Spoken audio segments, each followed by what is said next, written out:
Welcome to the Versa Business Tips Podcast. I'm your host, founder, and CEO of Versa Business Systems, Shaheen Masloom.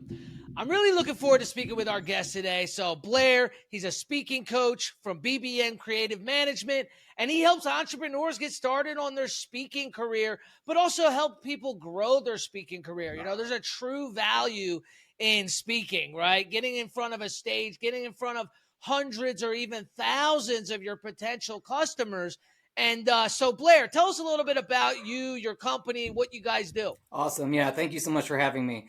Yeah. BBN Creative Management. And as you mentioned, I'm a speaker coach, manager, and a fractional COO for people who are leveraging speaking as part of their business. A lot of people, they want to get on stages. They recognize the value of paid speaking, and that's something that they think is just awesome. But I'm also really interested in how you leverage speaking as a platform, how you leverage speaking, as you talked about, getting in front of ideal clients and customers, not just what are you getting paid to be on that stage, but what is the value of that stage to you, and what is the ROI and the possible opportunities that it can create. So helping people figure out those different strategies, how to narrow their focus, and figure out how to represent themselves to the market. So I've been in the bureau world. I've been on all different sides, worked with Keith Ferrazzi as his chief of staff and speaker manager for years, and, kind of been in and out of different agencies. And so I finally started my own firm because I wanted to be able to help all different types of speakers. And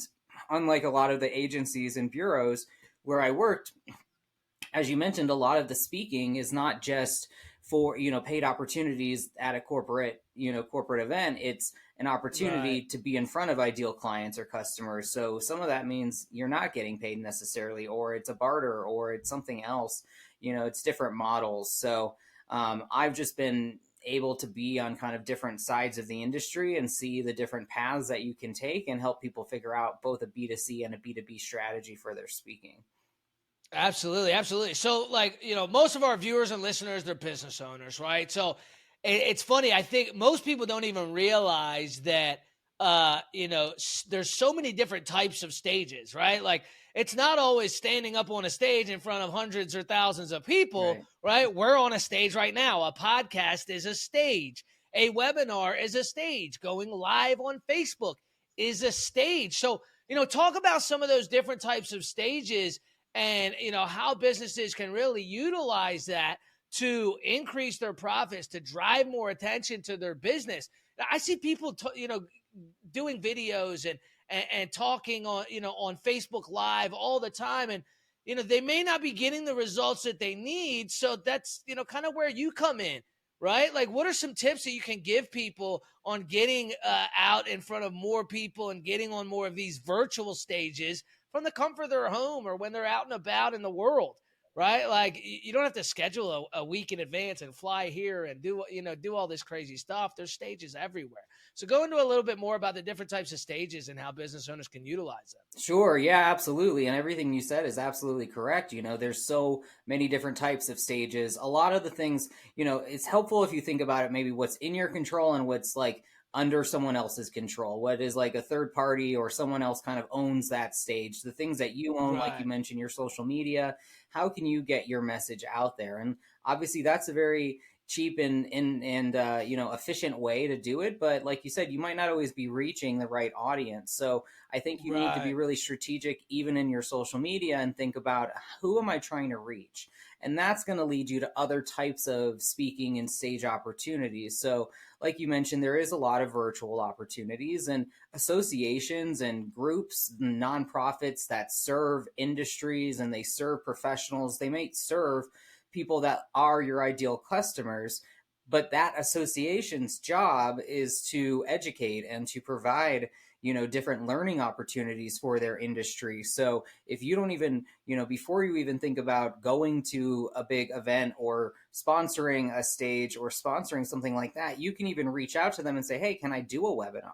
Maybe you don't even need to sponsor. Maybe you just do that for free, or they pay you a small stipend, but it's to be in front of your ideal clients, talking about, delivering value and planting the seed of the opportunities of working with you. So every speaking opportunity, every stage, is really just a way to invite people to that next step, figuring out how you're sharing your story or enough about what you do to get them interested in kind of learning more. So, you can take control of the ones that you've got and make sure that you're trying to message out and make sure it's very Right. clear to even your own network what you do and everything else. And then as you think about who you want to reach, you can build a strategy around getting in front of that audience and where do they gather? What kinds of media are they consuming? And how do you get to be now one of those people in front of them, sharing your thoughts and using that as a direct introduction into working with you and your business? Right, right. Now, you had mentioned getting paid for speaking. Realistically, I mean, how many speaking engagements or events is somebody gonna, need to do before people are willing to even pay them for that information? Or is it really it just depends on the stage, the event, the type of person? I mean, I don't see me approaching a large organization, having not really been on any big stages other than, the podcast or social media, and having people say, hey, yeah, I'll pay you 10 grand to come and speak to our people. What's the realistic, should business owners even be expecting to get paid in the beginning? Or is it more, just utilizing stages to try and get in front of more people? Or do we have to pay sometimes to get on the right stages? Yeah. So I think when business owners are getting started, it should always be about, what is the bigger ROI? And sometimes that might mean, yeah, they're going to pay a small amount. They're going to cover your travel, or maybe it's local. So you're pretty much investing your time to do it. But is there an opportunity there? Are you able to, even give out a free gift to lead collect, or can you even, make a soft pitch or a hard pitch on a program you're offering, directly to that audience? Is there Right. something where you feel like it's a good, strategic investment that's going to lead to more business? And in approaching every speaking engagement like that is what you should be thinking about. Along the way, if what you want to be as a paid speaker, you might not care who you're speaking to because it's just about the fee. But that's what I'm really like, to your point, there's not as many of those opportunities as there are all these other types of speaking opportunities. Those are going to be harder to come by because, you have to position yourself in a certain way, and it might matter whether or not, you have a book or not, or there's just going to be other factors at play Right. for all those paid opportunities. But if you're just really thinking strategically about where are my customers, where can I get in front of them, and how can I be most effective in reaching them, waiting until someone's going to pay you to get in front of that audience is going to take a lot longer.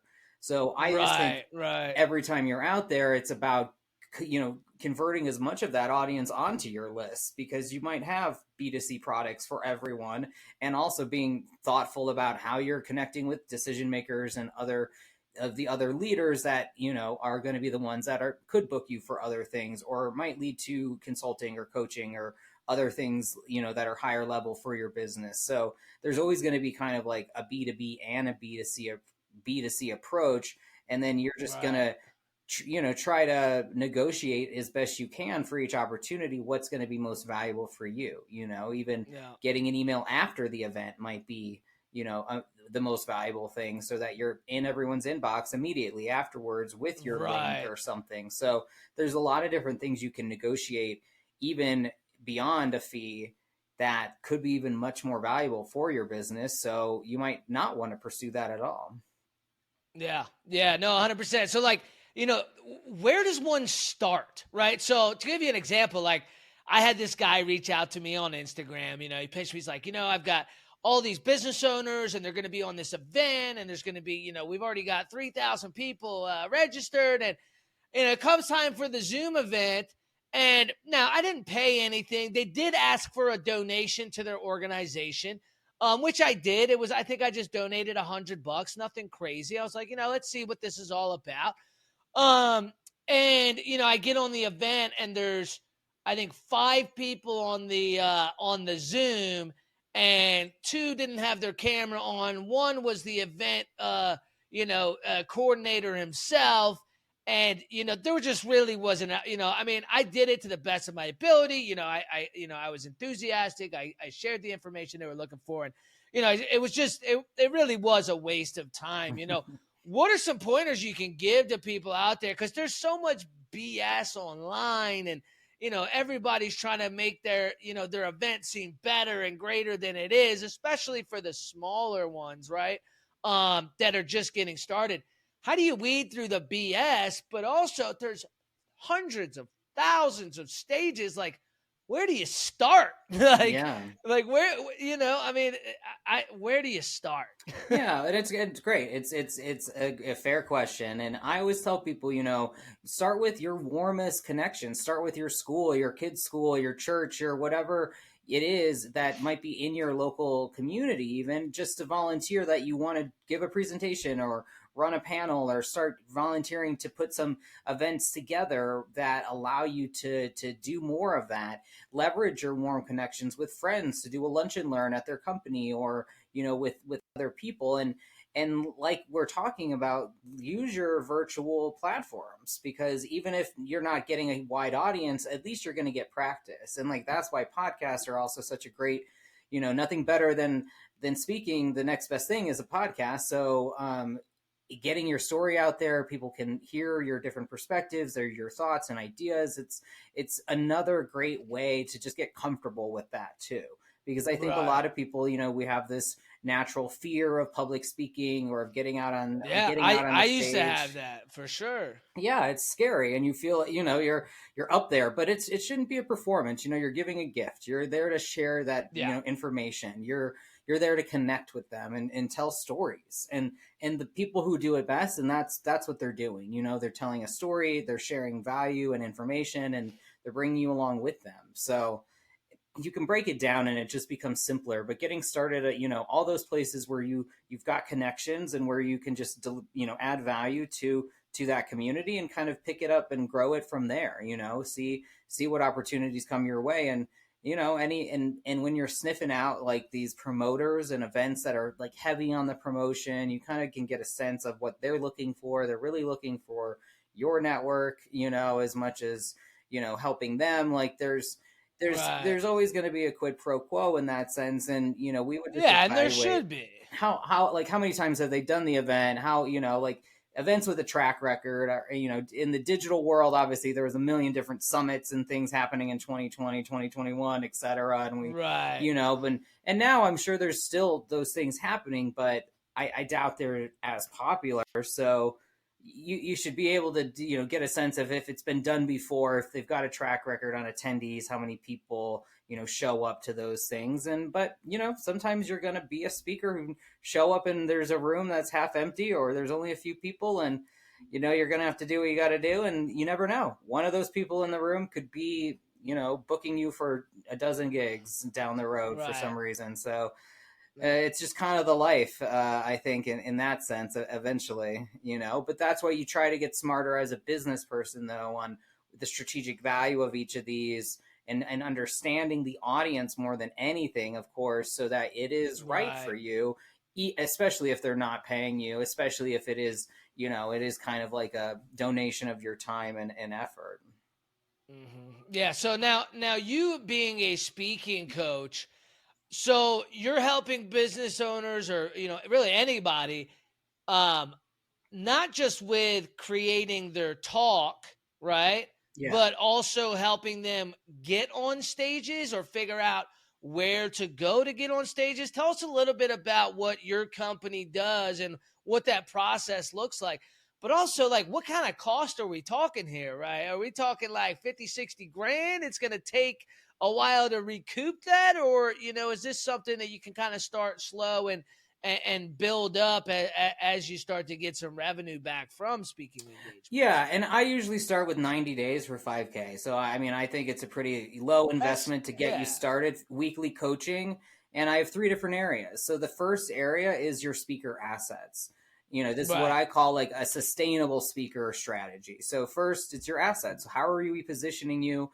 All of the things from your speaker page on your website to a one-page PDF, just any of the things that we want to people to see that demonstrate, you as a speaker, your value as a speaker. So I Right. spent that first chunk of time is getting those right, tweaking those keynote topics and descriptions and takeaways, and looking at the real, video is obviously super important. It's how else are Yeah. they going to evaluate you? Exactly. So getting all of those kind of things put together. Then the second of the three is the strategy. So now where are we going with these assets? Well, how are we best getting, based on your customers, who do we want to reach and leverage these assets with?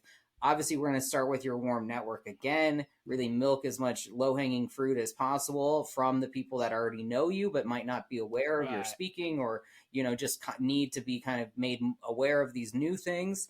And then how do we grow beyond it? And that's where we talk about how do we grow your platform? What are the things you need to be doing on a podcast or in media or in other areas, depending on your focus, to be growing, that top of the funnel, basically. And then the third piece is, which informs everything else, is what are your products and services that are going to help you scale beyond the speaking. So Right. we've got the speaker assets, and that's going to help position everything else. So like I said, you might get out there in front of a company and be talking about leadership or performance, and they might want to keep you, bring you back for high level coaching or doing workshops or something else, but everyone in that room might take your digital course. So again, it's figuring out that hybrid of B2C, B2B that allows you to really optimize all of your speaking and make it sustainable, because it's a Right. volatile industry. And if you're only Yeah. relying on paid gigs and there's nothing else supporting it, it can be, lots of ups and downs. So I try to help people from the Right. ground up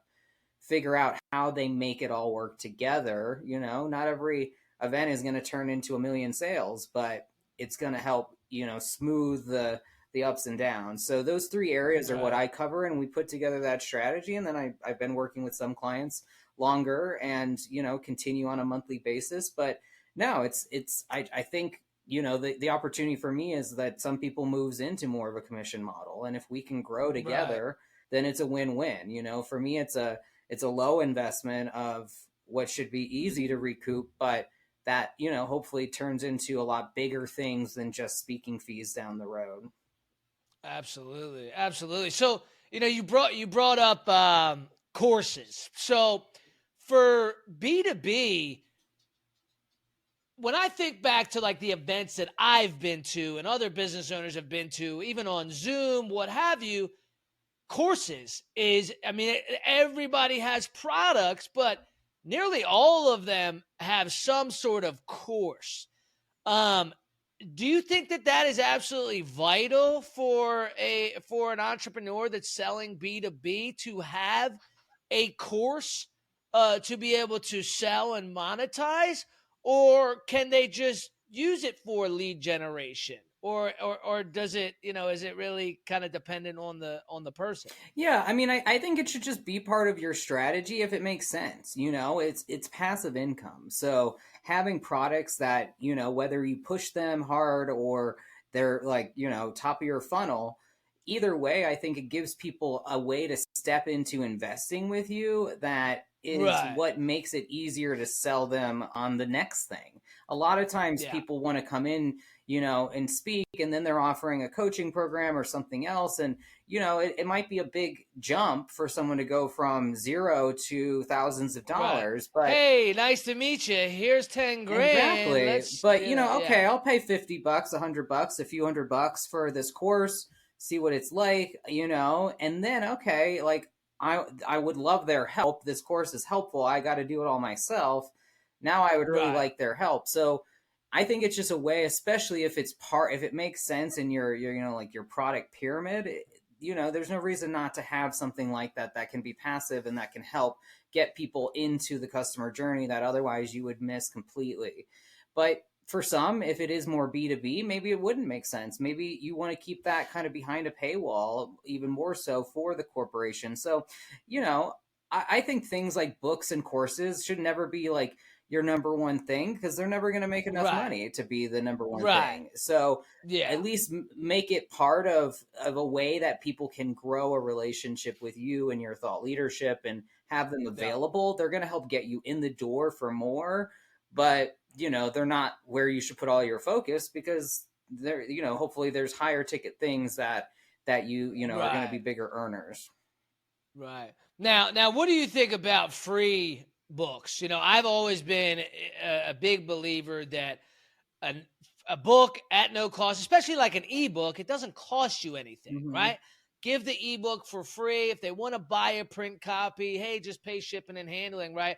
But you can collect their contact information. You can start sending them emails. You can get them more information to get them used to you, right? Yeah. Um, now that's just my take on it. But do you agree? Do you think giving out an ebook at no cost is probably the best way to go to get them into your ecosystem? I do. I mean, I think it's one of the best ways. I think in general, if you can include a book with speaking, it's a great way to extend that relationship and, again, let people go deeper, and then maybe want to work with you, or then, decide that they want to do something else that aligns with what you offer. And if you can get that into their hands in any way, I think it's a great opportunity. I always encourage people to try not to ever frame anything as just free. Like, this is a $9.99 ebook, but everyone's getting this discount code and you get it for free, or everyone here in this audience is getting it for free. So even if there's a little bit of value attached, people love getting something for free that at least has a value to it. So I think there's just psychological ways to get people to, get more excited about it, because we also know that people don't value necessarily things that they get for free as much, may not read them or go, but you're definitely, again, you're going to get more customers than if you don't have it. You're going to get more engagement if you don't have it. And it's just going to help legitimize what you're doing, because it gives people a whole book on the different areas, and, again, point out where you could be helpful to them. Right, absolutely. I did a workshop with Pete Vargas. It was kind of a large workshop. There's probably about 60, 70 people there. And, by the end of it, there was just so much information. Like, that's when I started my podcast, right? So this is probably about, I don't know, 6, 7 months ago. We haven't been running the podcast long, but like, now we're up to 20,000 subscribers. Like, we're starting to make noise. And so now I'm like, okay, well, what's next? Where do we go from here? And, do you think that in this day and age that virtual stages are sometimes more beneficial than the live stages, because you're not physically having to go anywhere? You don't have to do the travel, at least in the beginning. Or, again, is it still dependent on who your target audience is? Where are they? Where do they hang out? What your product is? I mean, is it still like, hey, let's have a consultation and dive in to really figure out what is best? Yeah, I mean, I think the virtual stages are always going to be around, and they're going to be more convenient in that sense. They're just going to be easier, but you're not going to have as deep of a connection. You're not going to be able to, Sure. like it, and then for the industry, it's usually just, it's the less expensive option. So, Right. you have to do a lot of them to make up for what you could do for one in person. So there's always trade-offs, and trust me, I've been singing that Right. song. This is great for speakers, more virtual opportunities, less travel, but they don't make as much money, and then they like the travel sometimes, but Right. it really always just depends on your goals and what you want to do. And for some, if Yeah. you're really more in the B2B sense, sometimes you might get the best results with online, because your target audience might be busy and you're not going to capture them at events all the time. But it really just depends. Yeah. It's both have their pros and cons, and Yeah. and depending on how important, like, you being on site to forge that connection, because sometimes you might not even meet leadership except for on site at the event. They're not on the Right. pre-calls, and the guy that you want to talk to, or the lady you want to talk to, is there at the event, and then that's where you can open the door to have that bigger discussion. So Right. there's Right. always, like, going to be That makes those sense. those those trade-offs. Yeah, yeah, no, that you bring up some very good points. When you're in person, especially if you're at an event where the guests are paying to be there, you're going to have a lot more engagement. They're more serious, that they've invested money, so they're trying to get something out of being at that event. And is that you? Is that your products? Is that your services? So yeah, you bring up some very valid points, man. I've always been a firm believer that, the more people who know you, the more revenue you're going to make, period. Right. It's all a numbers game, no matter what you're selling, no matter what your product, what your service is. It's all a numbers game. The more people that know you, the more people that trust you, the more people that trust you, the more people that do business with you. The more people that do business with you, the more money you're going to make, and so on and so on. Right. So now with virtual audiences, I mean, there's no cap, right? I mean, you could be on a virtual stage that has a million people on it, right? Yeah. Whereas a physical stage, you're not going to get a million people in a physical stage, right? So now, how does the process start with you, right? So, let's say I'm like, look, man, I need to figure something out with this speaking thing.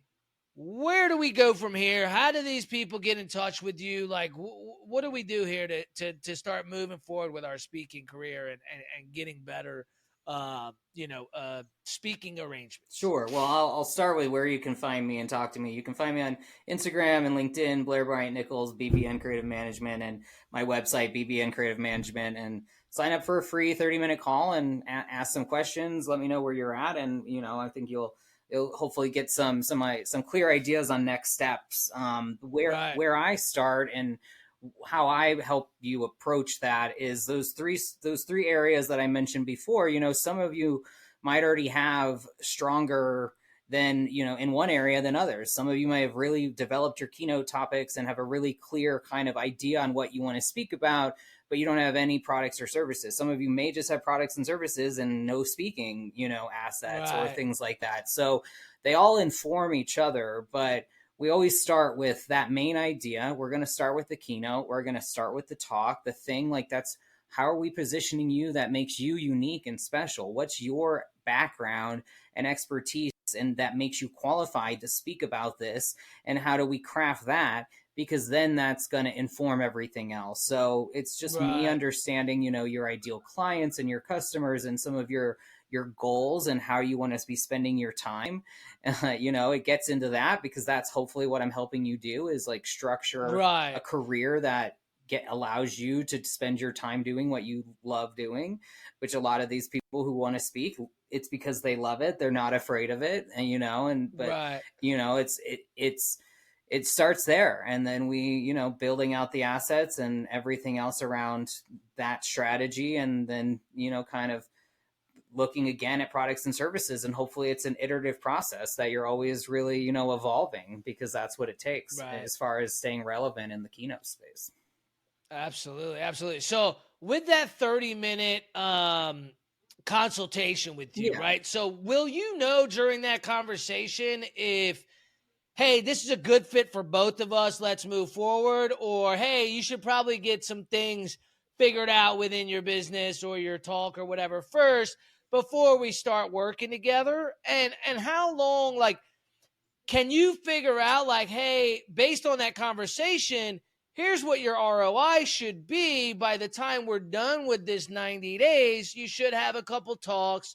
And if if we can get you a couple engagements that, get you 5 or 6 sales, here's what your ROI is going to be. Is there a way to kind of figure that out in that first talk, or does that kind of take some time to build out? Yeah, I mean, as far as nailing down the ultimate ROI, that might take a little more time to figure out. But I think in general, I know from the start kind of where people are at, and like, and if it makes sense that this is something they really should pursue because it's going to help their business, or because they have the idea to scale it beyond that. The people that are just trying to, how do I get paid to speak? And that's kind of like, that's their total bottom line. I don't think, it's as good of a fit, because like I said, a lot of it is strategic. A lot of it is like recognizing the ROI might not just be a fee or, doing 100 gigs. It might be doing 10 gigs where you make so much more because of the right 10 gigs instead of running around the Yeah, country to do 100 gigs and making, a fraction every time. exactly. So No. in that first conversation, I usually have a pretty good sense of where people are at, and if they have as much clarity on those three things as they do, then the more that I could probably say more definitively, like where we would start immediately. But usually I can Right. give people pretty much next steps, and it's always going to be, I'm an accelerant. Like, you're just gonna get more things done if you've got someone showing up with you an hour a week every week, moving Yeah. things along and making sure that you've got Right. things to show for it. It's coaching. I mean, if Yep. you can do a workshop or do a boot camp, and they can spray you with the fire hose, and then you're going to go and do it. That's why I set it up Right. for 90 days. It's not like we get it all done in a day. We let things Right. breathe and we get it done, but we're moving. By the Yeah. end of it, you should be leveraging these assets. You should be, Right. able to be kind of following through on the entire strategy, not waiting to Yeah. launch until that's over. Right. And just for the viewers and listeners out there, I'm gonna tell you something. The fact that he's only charging $5,000 for 90 days with weekly coaching, I paid more than $5,000 just to go to the Stages workshop. That was just a 2-day event, and then you're on your own. You know what I mean? Like, there was no coaching after. There was no like, hey, here's a book. We're gonna talk about all the information, and we'll give you some notes and answer some questions, and then that's it. So I think that for the value, man, like I'm definitely gonna give me that website one more time so I can make sure I include it in the Of description course, yeah. where we can schedule that consultation. Yeah, just go to bbncreativemanagement.com. It's right there on my website. bbncreativemanagement.com, and we can schedule the consultation, free 30 minutes with you, figure out if it's a good fit, and then we go from there and hopefully start making some money. Yeah, yeah. I mean, it can be a really fast way to really grow your business, to Yeah, make a lot of money and bring in a lot more clients. So, yeah, for hopefully you sure. guys will check it out and be happy to help. Absolutely, man. Blair, I appreciate you hopping on with us and giving us the ins and outs of speaking and the true value of it. Man, I hope a lot of people take advantage of this and get on the horn with you, but don't fill up your calendar so I can get on there as well. I Will do. appreciate you, brother. My pleasure.